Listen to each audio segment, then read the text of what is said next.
தேசிய தகுதிகாண் நுழைவுத் தேர்விலிருந்து தமிழகம் விலக்கு பெற சட்ட ரீதியான வாய்ப்புகள் உள்ளனவா என்பது குறித்து உச்சநீதிமன்ற வழக்கறிஞர் ராம் சங்கருடன் நமது செய்தியாளர் நிரஞ்சன் நிகழ்த்திய கலந்துரையாடலை பார்க்கலாம்.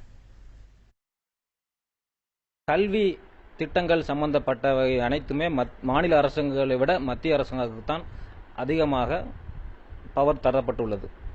அதன் அடிப்படையில் மத்திய அரசாங்கம் உச்சநீதிமன்றத்தில் இந்த நீட் எனப்படும் மருத்துவ பொது நுழைவுத் தேர்வை இந்தியா முழுவதும் ஒருமனதாக ஒரே மாதிரி நடத்த வேண்டும் என்பது மத்திய அரசினுடைய விருப்பம். இதை உச்சநீதிமன்றமும் 2 முறை கூறியுள்ளது.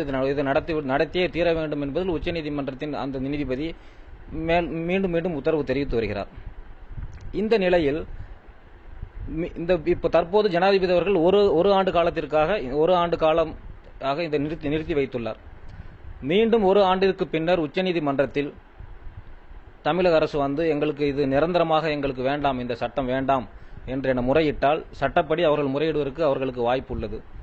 அதைவிட இந்த சட்டத்தை முழுவதுமாக எடுப்பதற்கு அரசியல் ரீதியாகவும் இந்திய பாராளுமன்றத்தில் விவாதம் செய்தும் அந்த முறையான அரசியல் சாசனத்தில் உள்ள மாநில அரசுகளுக்கான அதிகாரத்தில் கல்வி மாற்றத்தில் தனக்குரிய அதிகாரத்தை பாராளுமன்றத்தில் பெற வேண்டும் என்பதே மிக சரியாக இருக்கும். ஏனென்றால் எந்தவிதமான சட்டத்தை மாநில அரசுகள் பாஸ் செய்தாலும் அதை தடுத்து நிறுவதற்கு உச்சநீதிமன்றத்திற்கு அதிகாரம் உள்ளது. அப்போ இந்த ஆர்டினன்ஸுக்கு எதிராகவும் சரி உச்சநீதிமன்றம் உத்தரவு பிறப்பிக்கிறது என்று சொல்லியும் அந்த 2007ஆம் ஆண்டு தமிழக அரசுக்கு கொடுக்கப்பட்ட அந்த சிறப்பு அதிகாரத்தை பயன்படுத்தி தான் இத்தனை நாட்கள் நமக்கு விலக்கு கிடைக்கப்பட்டிருந்தது.